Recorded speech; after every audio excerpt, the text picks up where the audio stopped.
The average American home costs $400,000.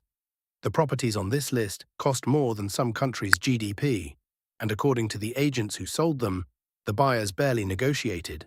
The median American family saves for years, sometimes decades, just to afford a down payment. They stress over inspection reports. They lose sleep over whether their offer is $5,000 too low. They negotiate every appliance, every closing cost, every crack in the drywall. In March 2024, a waterfront estate in Palm Beach sold for $147 million.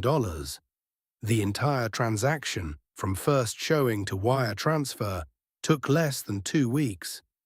The buyer asked for one thing: that the closing timeline be moved up by 3 days. $147 million. To put that number in context, that is more than the entire annual GDP of some sovereign nations. The island nation of Nauru, a recognized UN member state, has a GDP of roughly $150 million, according to recent figures. This single home came within a few $1,000,000 of what an entire country produces in a year. In Los Angeles, the current record stands at $210 million, a Bel Air mega mansion that sold in December 2022, a figure that exceeds the GDP of several small nations combined. Tuvalu, Nauru, and Kiribati, 3 sovereign UN member states, have combined GDPs that barely surpass what one buyer paid for one property in Los Angeles County. We are not talking about investment portfolios. We are not talking about private equity funds. We are talking about a house, one house with a kitchen. The agents who operate at this level, people who have closed hundreds of millions of dollars in residential real estate, consistently say the same thing about buyers at this price point. They do not negotiate on price, not because they can't, because they don't want to. Top luxury brokers at firms like Sotheby's and Knight Frank have noted this pattern repeatedly. At $100 million and above, the buyer's primary concern is not saving money, it is saving time. Every day spent negotiating is a day they don't have the property. And for someone with a net worth of $5 or $10 billion, that trade-off simply doesn't make sense. Think about it this way. Negotiating to save $2 million on a $120 million home represents about 1.7% of the purchase price. For a buyer at that wealth level, that is the equivalent of you or I arguing over a $4 discount on a $240 grocery bill. That is not an exaggeration. That is just the math. So the real question isn't how they spend the money. The real question is, what exactly are they getting for it? Because when price stops being the conversation, the features become extraordinary. These are not homes with nice countertops and a pool. These are properties with infrastructure, with systems, with entire floors, dedicated to a single purpose. Whether that's a climate-controlled art vault, a submarine dock, or a garage that descends underground on a hydraulic platform. And once you see what's actually inside these places, what buyers at this level are actually paying for, the number starts to make a different kind of sense. Stay with us, because what comes next is going to completely change the way you think about what a home can even be. Wait till you see what these homes actually include. Before we get to the properties that will genuinely make your jaw drop, we need to start somewhere. And somewhere in this world still costs $125 million. This is what realtors call the entry level of ultra-luxury. The floor, the baseline, the properties that, by any normal standard, are the most impressive things a human being can own, but in the context of this list, are considered almost modest. Let's talk about what $125 million actually buys you on the California coastline. You are looking at approximately 15,000 square feet of living space, sitting directly on the Pacific Ocean, not near the ocean, not with an ocean view from the third floor. On it, the back of the property ends, where the water begins. The infinity pool runs along the rear edge of the estate and is engineered to create a visual merge with the horizon, meaning from inside the pool. There is no visible boundary between the water you're swimming in and the ocean in front of you. The effect is not a design choice, it is a psychological one. At this price point, the goal is to make the owner feel like the ocean belongs to them. And architecturally, it almost looks like it does. Step inside, and the first thing realtors note is that nothing feels like a typical luxury home. There are no chandeliers trying to impress you, no gold fixtures screaming for attention. Properties at this level have moved past that. What you get instead is restraint.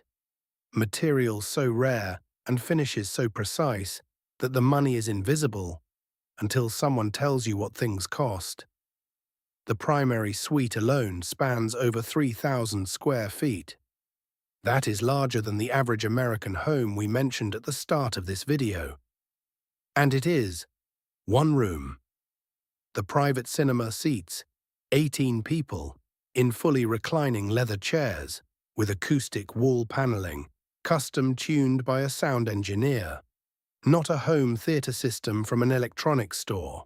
A room designed from the ground up, around the experience of sound.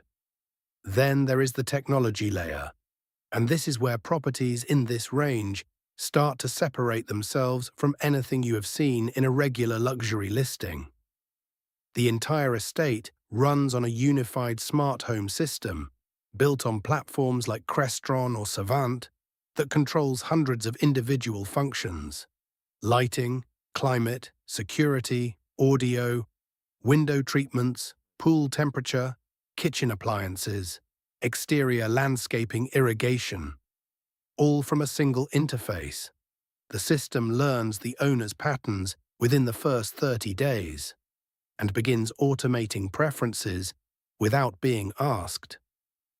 Realtors who specialize in this segment say that buyers in the $100 to $150 million range increasingly treat the technology infrastructure the same way they treat the foundation. It has to be invisible, seamless, and completely reliable. If it requires effort, it is already behind. The security system alone on a property like this typically runs a six-figure annual maintenance contract. Not installation, maintenance per year. Now step back for a second. A private cinema, an infinity pool that visually merges with the Pacific Ocean, a bedroom larger than most people's homes, a smart system managing hundreds of functions that learns your behavior, and a security operation that costs more per year to maintain than many Americans earn. By any measure, this is one of the most extraordinary places a human being could live. And it is the least impressive property on this list. Because what comes next isn't just bigger, it isn't just more expensive. It is a different category of property entirely, one where the features stop being about comfort and start being about things that don't even have a name. In a standard real estate listing, we're moving into the $150 to $200 million range now, and the first property we're covering has an amenity that less than 12 private residences in the entire world can claim. Stay with us.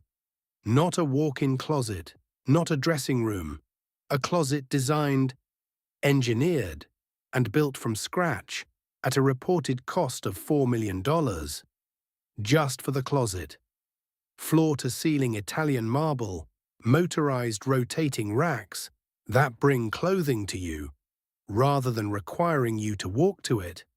The same technology used in high-volume commercial warehouses, scaled down and wrapped in luxury finishes. A climate-controlled island in the center. for handbags and accessories, each individually lit, a digital cataloging system that photographs, logs, and helps the owner locate every item by category, color, or designer. One luxury broker who walked through a property featuring a closet of this specification said the buyer, when told the build cost, didn't ask a single follow-up question. No pushback, no pause. They moved on to the next room. That reaction, agents say, tells you everything about who is buying these homes. But a closet, at some level, still makes functional sense. Let's talk about features that exist, purely for the experience of having them. Several properties in the $150 million and above range have included private regulation bowling alleys, not 2-lane setups in a basement, but 4 to 6 lane facilities, with automatic scoring systems, custom lane designs, integrated bar service, and acoustic engineering so precise that the sound of the ball never travels to the floors above. Realtors note that buyers rarely ask how often they'll use it. The question they ask is whether it can be customized before move-in.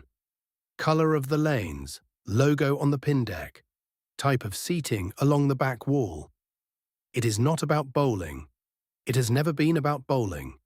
It is about the fact that if you want to bowl at 2 in the morning in your own home, nothing stops you. Then there is the car situation. At this level, a garage is not a garage. It is a collection space. And the problem with collection spaces is that the ground floor runs out of room.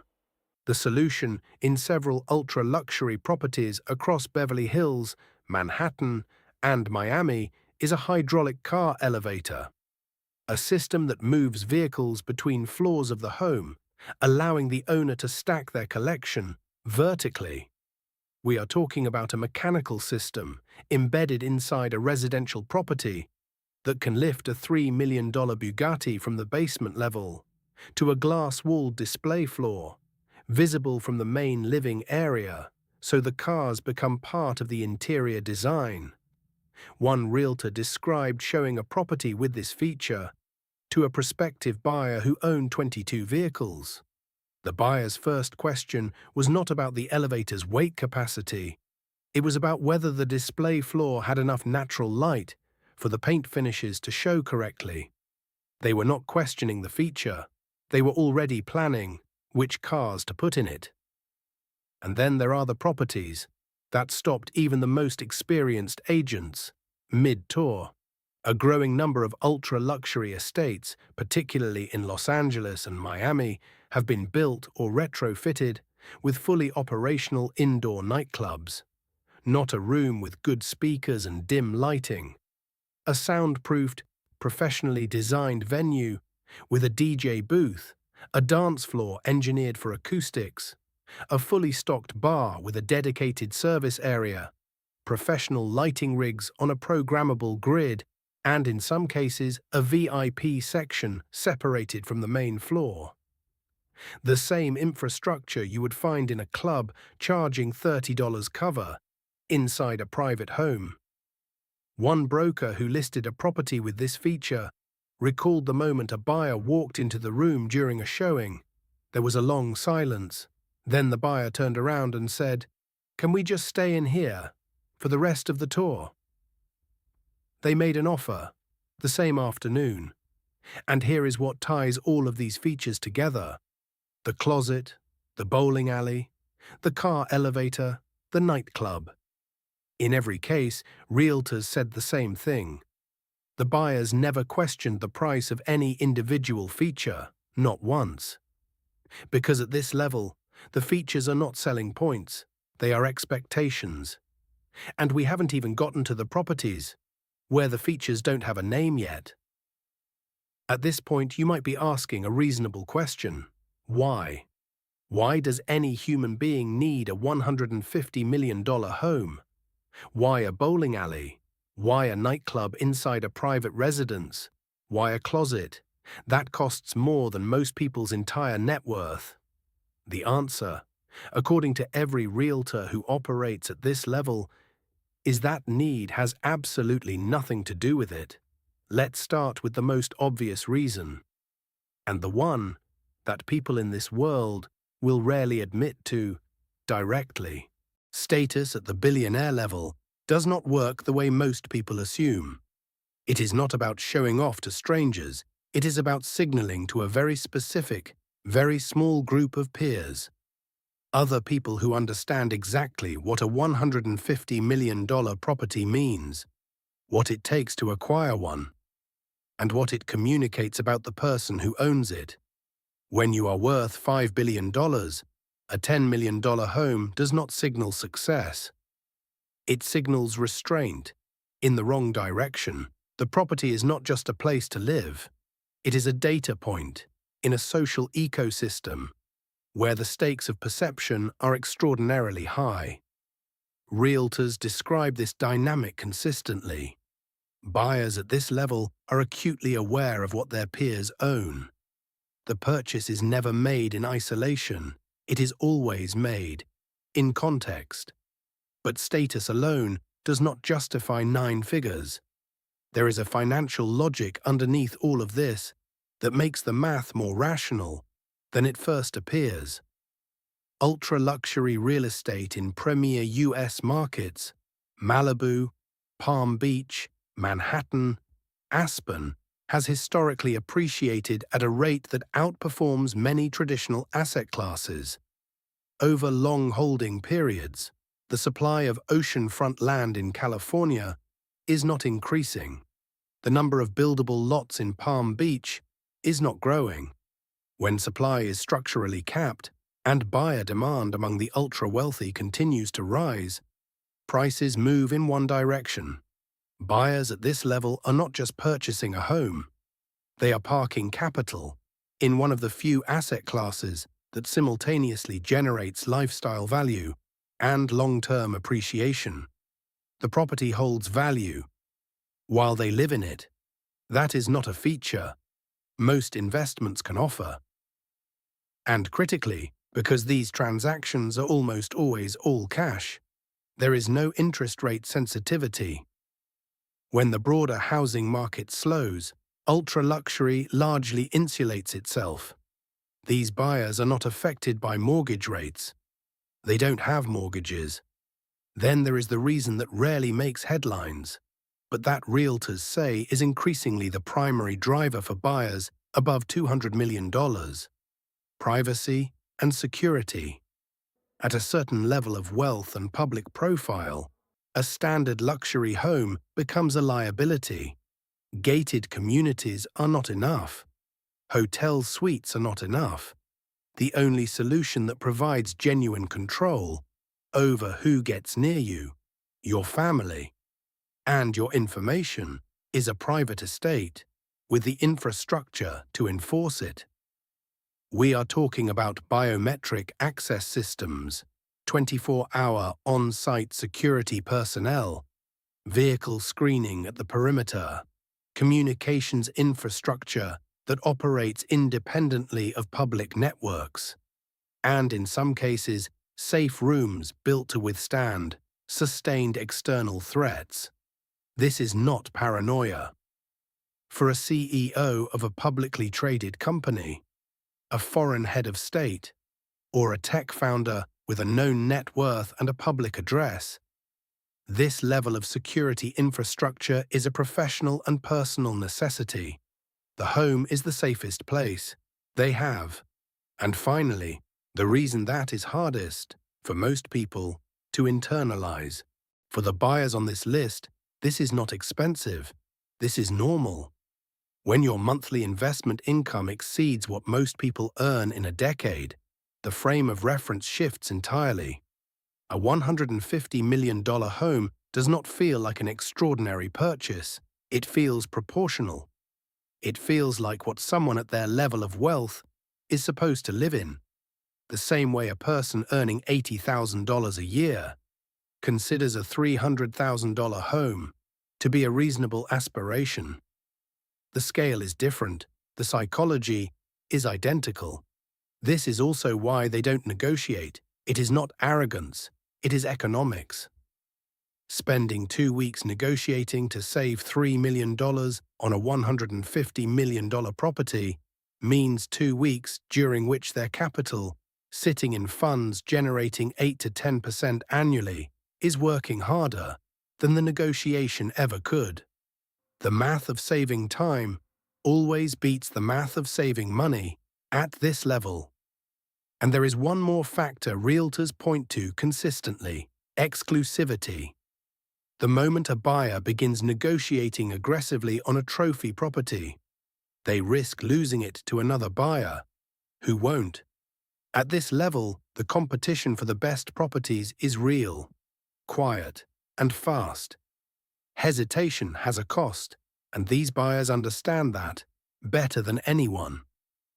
So now you understand the why, the status, the investment logic, the security requirement, the lifestyle proportion, and the exclusivity mindset that makes negotiating feel not just unnecessary, but counterproductive. Which means the only question left is, how much further does this go? Because everything we have covered so far, the closets, the nightclubs, the ocean estates, that is still the accessible end of this market. The properties coming up next operate in a category where even the realtors needed a moment to find the right words. We have talked about entry-level ultra-luxury. We have talked about impossible features. We have talked about the psychology of people who spend 9 figures on a home without negotiating a single dollar. Now we talk about the top, the properties that exist at the absolute ceiling of residential real estate in the United States. The ones that made experienced realtors, people who have walked through hundreds of extraordinary homes, stop mid-sentence during the showing. We are in the $200 to $300 million range now, and the rules change completely. Picture a compound. Not a home, a compound.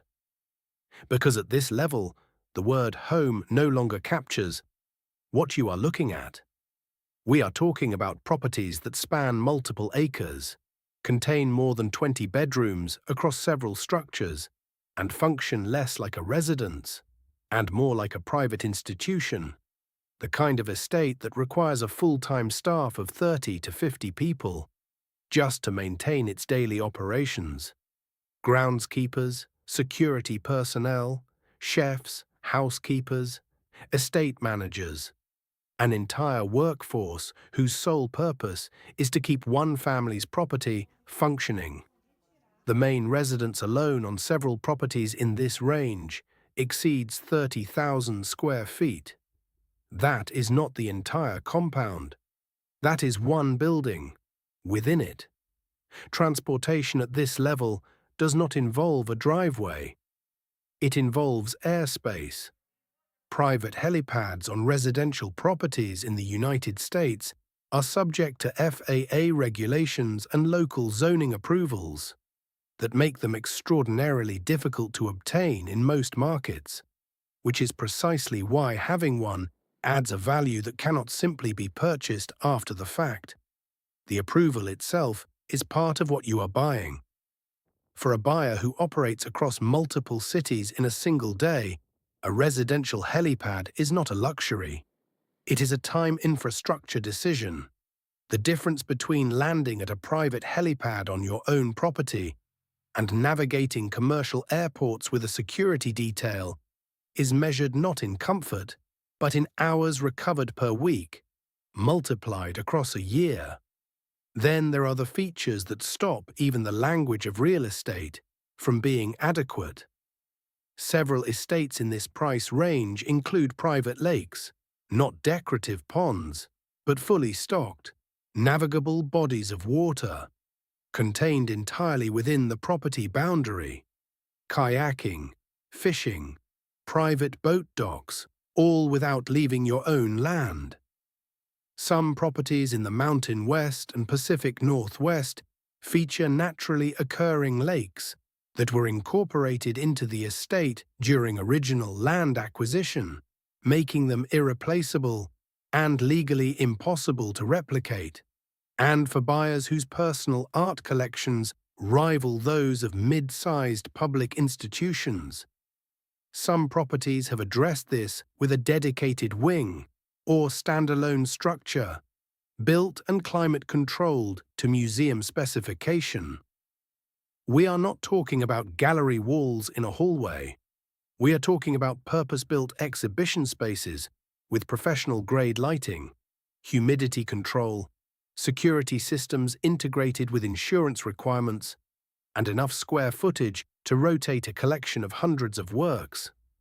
One realtor described walking a prospective buyer through an estate that included a standalone art pavilion, holding a private collection valued at more than the property itself.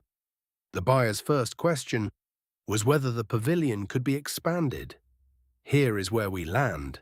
The most expensive residential property ever sold in the United States closed at $295 million in 2023. A Palm Beach estate that shattered every previous record. To put that in perspective, $295 million exceeds the annual GDP of several sovereign nations. Simultaneously, it is more than the entire economic output of some UN member states in a calendar year. And someone bought it, privately, quietly, without a press release, without a public bidding war, without, according to sources close to the transaction, any meaningful negotiation on price. They wired the money, they got the keys, they moved on with their day. A world where $295 million is a real estate transaction, and not a headline, where features like helipads and private lakes and art museums are line items on a checklist, where the only thing more extraordinary than the properties themselves is how completely unremarkable the process of acquiring them feels to the people who do it. So we started this video with a simple contrast. The average American home costs $400,000. These properties cost more than entire economies, and the buyers didn't blink. What you have seen today is not just real estate. It is a window into a completely parallel version of normal, one where the ceiling of what a home can be is defined not by architecture or engineering or even money, but purely by imagination. Every single property on this list exists. Every feature is real. Every transaction happened. And somewhere right now, another one is being quietly arranged. Off-market, all cash, no negotiation. But here is the question we want to leave you with, and we genuinely want to know your answer in the comments. If money was completely off the table, if you could live in any property on this list tomorrow, would you? The compound with the private lake, the estate with the art museum, the home with its own airspace? Or does a house stop feeling like a home at a certain size? Drop your answer below, and if this video made you see the world of ultra-luxury real estate differently than you did 28 minutes ago, subscribe, because we are just getting started.